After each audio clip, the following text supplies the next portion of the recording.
All right, good afternoon, everybody, ladies and gentlemen. I didn't think I would see the standing room only for a session on sharing data, but I think given the presentations we've seen today, the power of this technique has just become very obvious.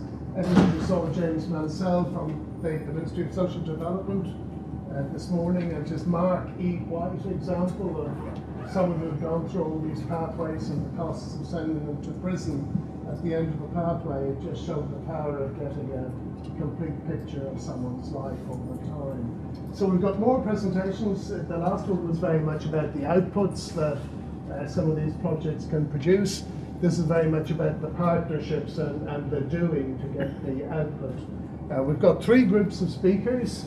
We've got, first of all, Valmai here from IRD. We've got Isabelle Collins from MBIE. I haven't actually met the people from ACC and Worksafe and what have you, or that they're all here. Jolly good. All right, fire away. Thank you. Well, this session is on some work in the area of regional databases and regional reports, which Inland Revenue has been working on for the last 2 years, really.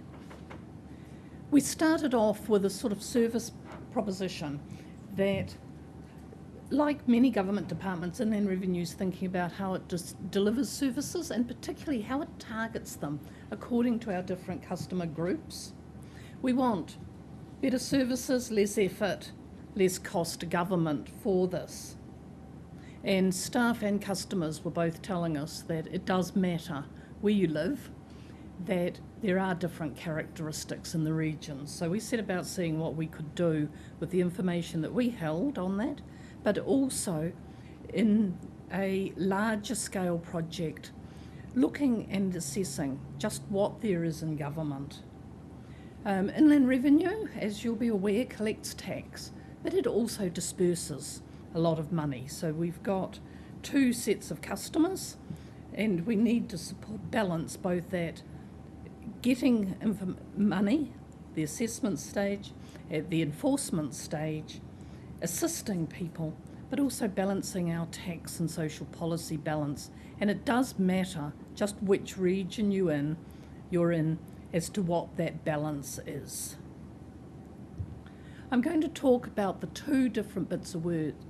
First of all, starting with a stock take survey that we did, which was led by Dr. Michael Sluyzberg. In that, Inland Revenue commissioned a research agency to go and talk to as many public agencies as possible. We identified 134 of them. Around about half of them actually talked to us, and within some agencies more than one person, hence your numbers look slightly different. We were interested in, did they use regional statistics, what they used it for, and where were the gaps, and what was working well. So, as you can see, 91% of the people that we talked to used subnational statistics, and the most common bundle of information they used was social statistics. That was their favourite.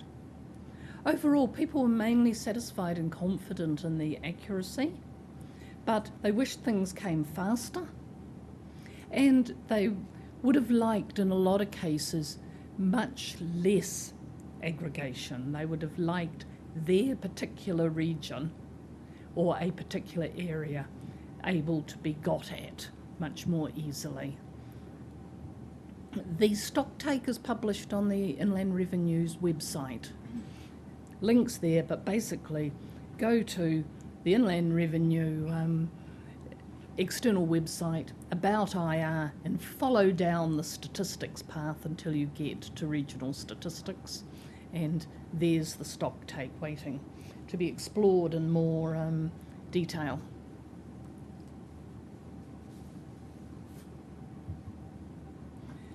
The other side of what we did was actually create a database of regional data, which was formed in one case from Inland Revenue's administrative data, but also drew in what we refer to as community data, which is largely from Statistics New Zealand and a lot of census information there. That's been bundled up into regional reports. The first set were aimed at our internal information and to service people within Inland Revenue.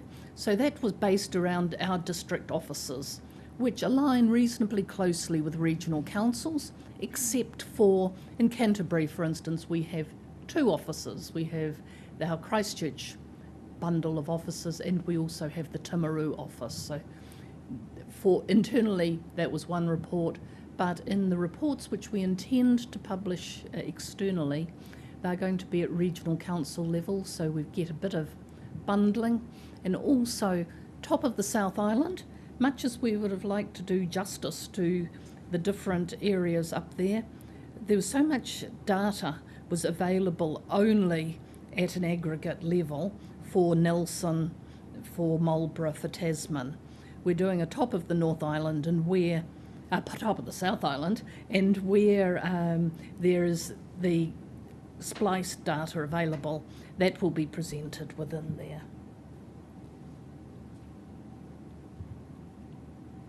Now, the community data you're all probably pretty familiar with because it's, as I say, mainly Statistics New Zealand information from the census and from other surveys. For the Inland Revenue data, we have interrogated and counted the numbers of customers, and our customers come in a whole plethora of varieties: individuals, businesses, non-businesses and micro-businesses. A micro-business is somebody who's in business but hasn't yet hit the GST registration point. So there's an awful lot of those people who are just in that marginal business area for us. The non-individuals we've got broken down into companies, partnerships, trusts, Maori authorities, societies and trusts. So based around how we administer the tax system, but also how entities organise themselves. And we've also included in there information about student loan holders who are, for us, or a perennial hot topic. Government is very interested in student loan debt in particular. So to supplement the counts of these customer types, we also have debt levels. So how much is owing in each of the 3 big tax types, GST, income tax and PAYE. Student loan, working for families and child support. And this is data that's never been published before at this regional level. So that's of a reasonable amount of interest to those which areas are suffering, which aren't. And that's aggregated, and there's also another sort of catch-all of other debt and the total debt. Revenue, looked at the tax dollars collected from GST, from income tax and PAYE, and also from the GST returns, the overall total sales and income there.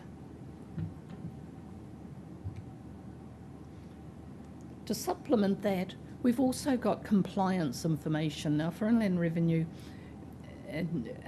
one of our main compliance measures is how many people, how many entities file and pay on time as they should. So we've looked at the record for that. GST, income tax and PAYE. What we're planning to do, because our timing was really off, and hence we did our first round using the 2006 census. We intended to do a refresh of the information using the admin and survey-based data in 2013 using the most recent information, and then in 2014 do the census update using the 2013 census information. Statistics fooled us by coming out much, much earlier than they ever have with that information. Looked really silly to 6 months ago be publishing a series of regional reports with 2006 census information in it. So we've just postponed, put that on hold, and are starting to hook in that 2013 census information. And that's quite interesting and for us too, because it gives us the 2 census points.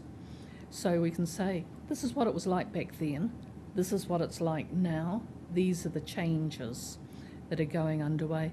Also, getting in the first points and time series of inland revenue data. And there we will, so we now start to build up a time series. The first spreadsheet with the results at the aggregate level has been again put up on our website, so containing the IRD-based information, so that's sitting there able to be used now. We haven't done any launch about it, it's just quietly infiltrated its way into our tax statistics area there. And the actual formatted and published reports as such are going to be made available as well as that data. We've had a surprising amount of interest because thought, well, is there any actual point in having this already publicly available information as well as our IRD information made available? More generally, let's just do the inland revenue data, but in fact we've received feedback that people would like it as a bundle and being able to see the two different sorts of information in the same story. The sorts of things we've been focusing on as well are what changes are coming up for the regions that will inform our service. So of great interest are the new demographic projections of the age profiles in the region. Should we be concentrating more on services for characteristics of older people, younger people within a particular region?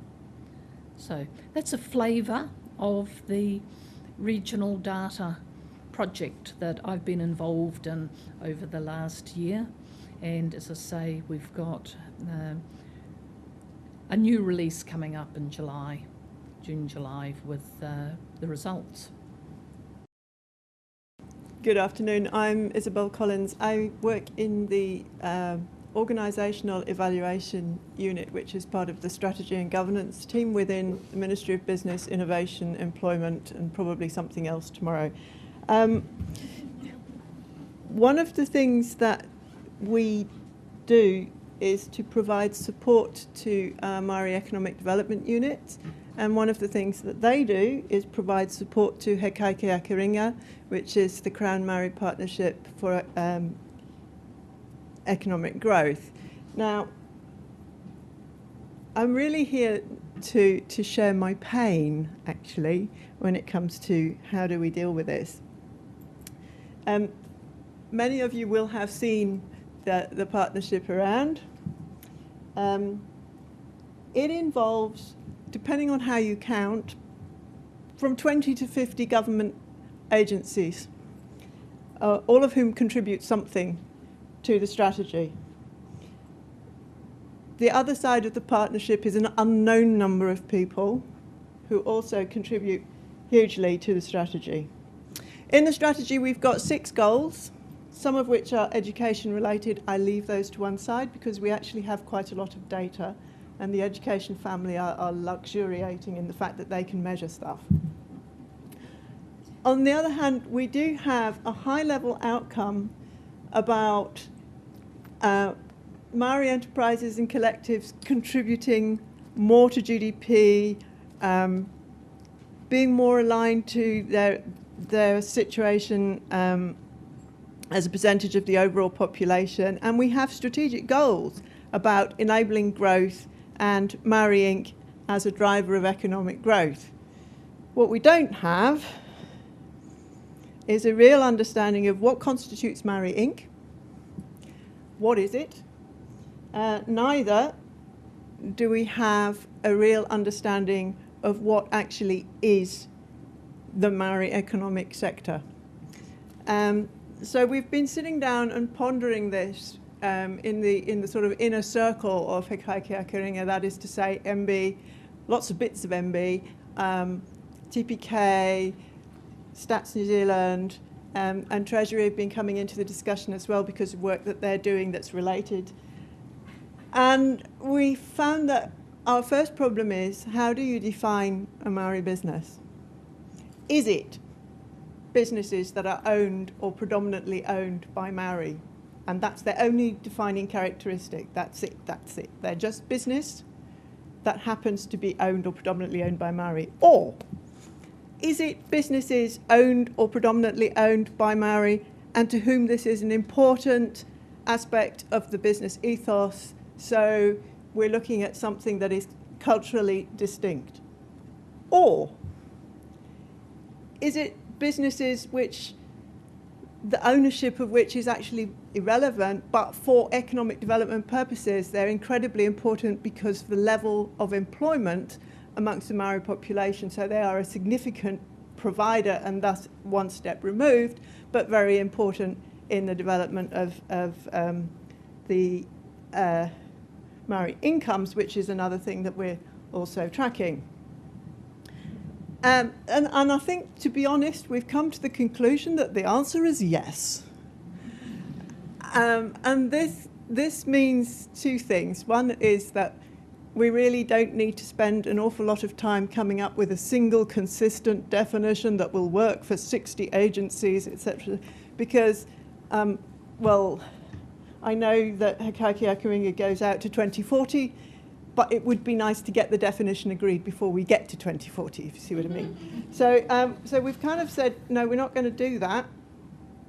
But it does leave us with a problem. We can't actually measure any of these. We haven't got a handle on how we can possibly do that.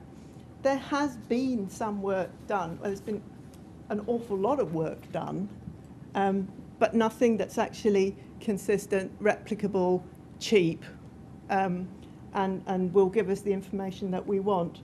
So we have at the moment estimates. So Burl have done work that tell us that the Maori economy is $9.4 billion. That's based on some statistics. It's based on some heroic assumptions. And it's based on some complicated modelling. All of which make it, firstly, difficult for some people to have confidence in it just because of the nature of it. Secondly, very expensive to replicate. And thirdly, we can't slice it and dice it the way we want to. So we can't look at the granularity of it. We can only look at aggregations. So we're also pretty sure that it hasn't got everybody in it, even though there were some major efforts to try and find who should be in that data set. I don't think anybody would claim that it's comprehensive. On the other hand, we know that in the fabulous IDI, there's huge quantities of stuff that would be tremendously useful, that we could say some really smashing things with, but we can't actually identify the population subset that we want to work with. So we're a bit stymied on that front as well.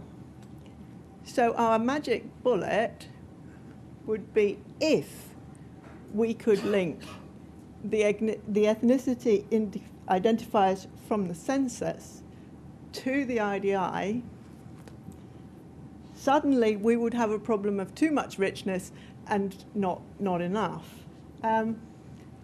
The advantage of that is that we then don't need a single definition because we can actually measure what's relevant to the particular circumstances that we're looking at.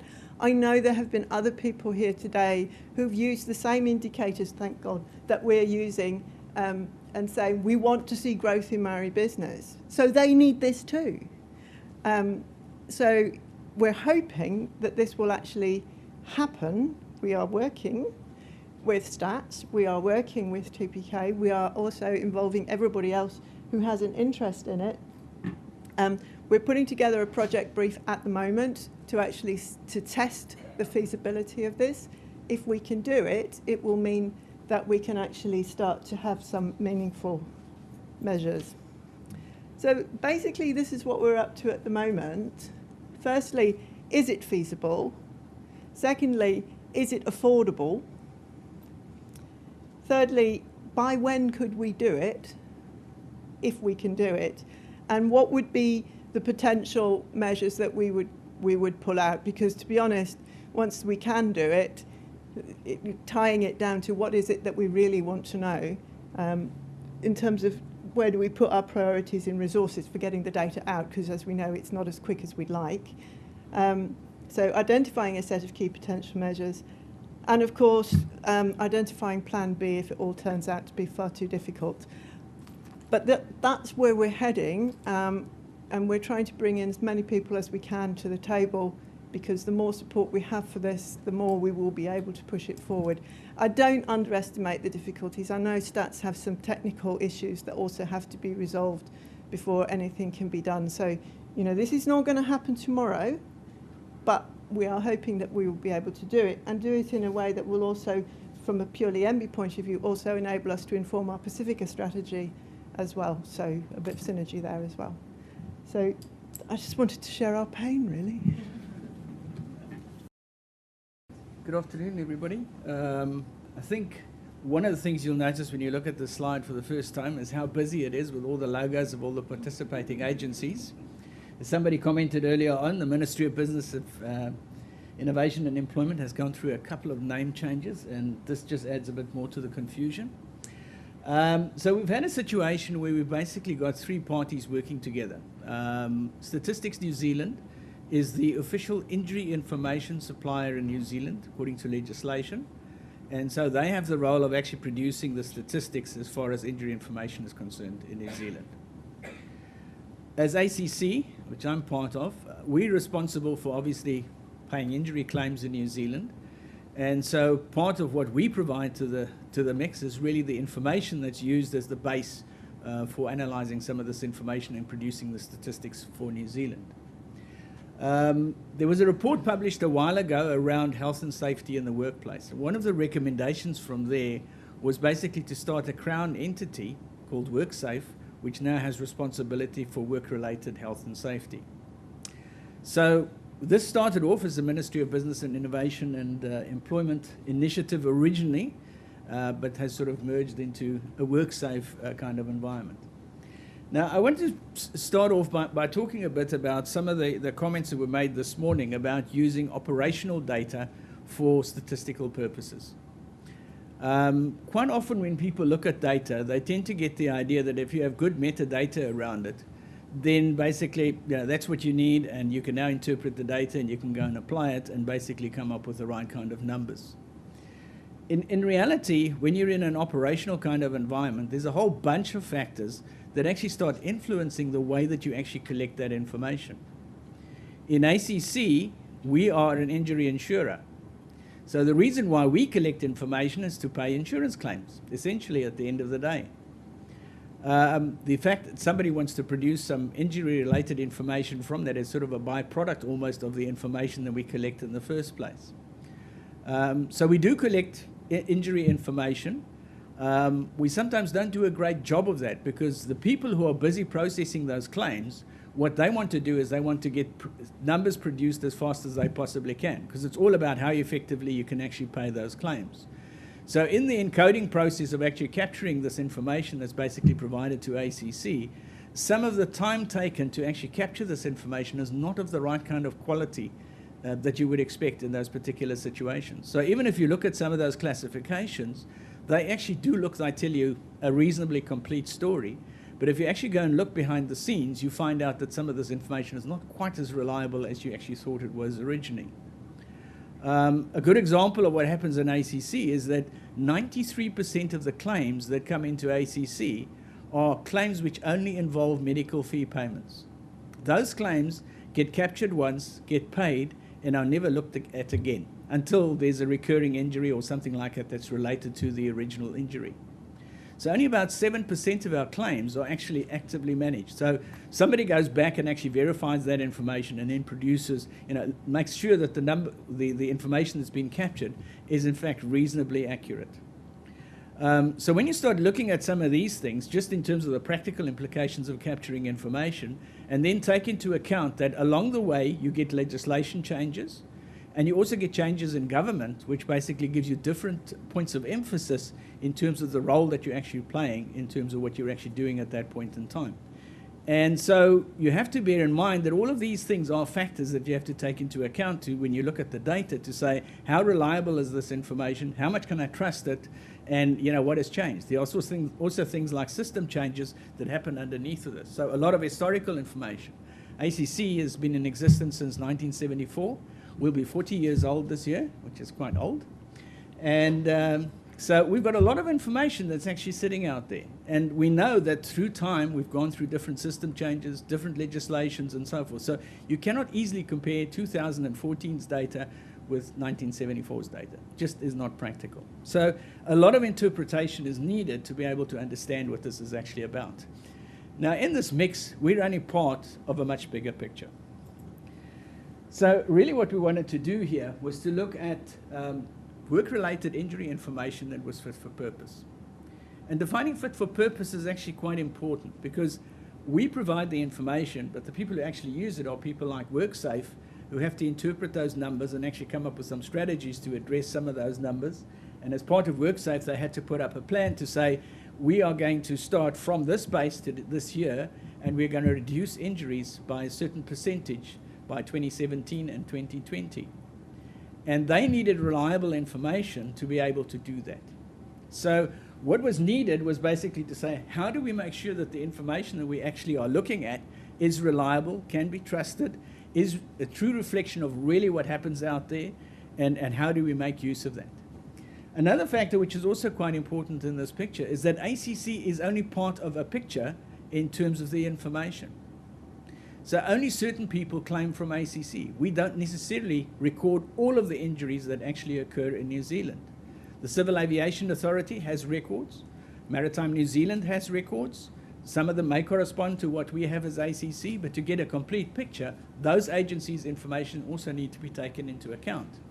Unfortunately, they don't capture information in the right kind of way to be able to clearly identify whether it's work-related or not in terms of the injuries that they actually have. So there are certain things that you now have to take into account in terms of this overall picture. So obviously we want to look at how we improve coverage. Does it really reflect what we've considered to be a work-related environment? How reliable is it? If we're going to do forecasting, can we repeat that over a long period of time and make sure that that information that's provided is consistent? So choosing the right companions for this journey was actually quite important. And fortunately, we had a situation where Worksafe was very much a driving force in terms of what was needed. They needed to be sure the numbers that they got were actually quite accurate, represented what they needed to do, and so very clearly had an idea of the sort of quality aspects that needed to be managed around the information that was going to be provided. We obviously also had statistics in New Zealand who basically produced the statistics, and they needed to understand the logic in terms of the information that we needed to provide. And obviously as a third party, ACC basically in providing the data was really the organization that knew what this information was about, how it was interpreted, how it was used, and different aspects in terms of things had to be analyzed to say, in this particular circumstance, this is what you can rely on, this you cannot rely on, this is a good proxy for some of the other information that you may need, but provide guidance in terms of how we actually use that information. Now, in a lot of cases, we didn't have that information at our fingertips. We had to go back and consult a couple of people to say, well, how does it really work in the operational area to understand how this data is used, how it is created, and actually make sure that everybody understood what those limitations were in terms of the information that's being provided. And that obviously helped Statistics New Zealand in producing the information, and also helped Worksafe to be able to interpret the information that they actually got. So our working group was really, 3 circles of people. 3 of us are basically, involved in the presentation this afternoon, but there's a number of people who were involved in the exercise. Lots of discussions took place. But I think one of the key things was that it was a reasonably small group. We were basically less than 10 people who were sitting in meetings discussing these things and making decisions. The bigger the group is, the more problems you had in getting consensus and understanding and all the rest of it. But it was very much a fact-driven kind of discussion that took place. So, what's the reality of the situation? How do we make sure that the information that we're collecting is in fact the right information and interpreted in the right kind of way? So Michelle Poland from Worksafe will now tell you how the journey went. Hello. So I'm just going to talk a bit about the journey that we went through as part of this, as part of working together to end up with a solution to this problem here. So our group met regularly throughout the process with short intervals. So we didn't let too much time go by before we met again to catch up on progress. We had the same people involved throughout the process from each of the 3 agencies, although we co-opted extra people in as and when required. So at one point we had quite a detailed discussion about the definition of what is a work-related injury, and at that point we brought in quite a few extra people in to be involved in that discussion and the discussion about how the operational data was collected. We did prototype analysis to quantify the problem. So rather than having detailed discussions about theoretical problems, we actually had verification and validation of individual cases to check how much of a problem was this. Is it worth worrying about? Is it worth putting in place solutions for, or can we move on to the next problem? And we had quick but thorough reviews and decisions. So in terms of reaching the destination, this resulted in publishing the redeveloped serious injury outcome indicators for work-related injury, with the definition of all fatal and serious non-fatal injuries that occur while a person is at work in New Zealand. As part of this process, we better understood the limitations of the data sources that we were using, and we came up with a more robust definition of what work-related injury is for these Tier 1 statistics. We verified the fatalities and fatality data sources that we could use as part of this project. And we verified road traffic accident criteria. So work-related road traffic accidents had previously been excluded from the definition, but improvement of the data since that decision had been made meant we were now able to include these incidents. One of the areas which caused a lot of discussion was farm injuries, where it can be very hard to determine whether the person was undertaking a work activity at the time or not. And in the end, we decided to include all farm injuries for people with a farm-related occupation who weren't involved in sport or recreation at the time, in order to have a bigger capture of those people rather than too narrow a capture. So our journey continues. Worksafe New Zealand was established in December last year, and the government released the Working Safer Blueprint, which is the government's set of workplace health and safety reforms, and that includes improving data sources and capture of data in this area. We're adding ACC work-related injury data has been added to the integrated data infrastructure, which gives us a more powerful data source for research in terms of joining up information on workers, information on workplaces, and information on work-related injury. So there is still lots to do in this area. So we're the same companions for this journey. A few decided to disembark, and the rest of us are still here, and our contact details are there as well.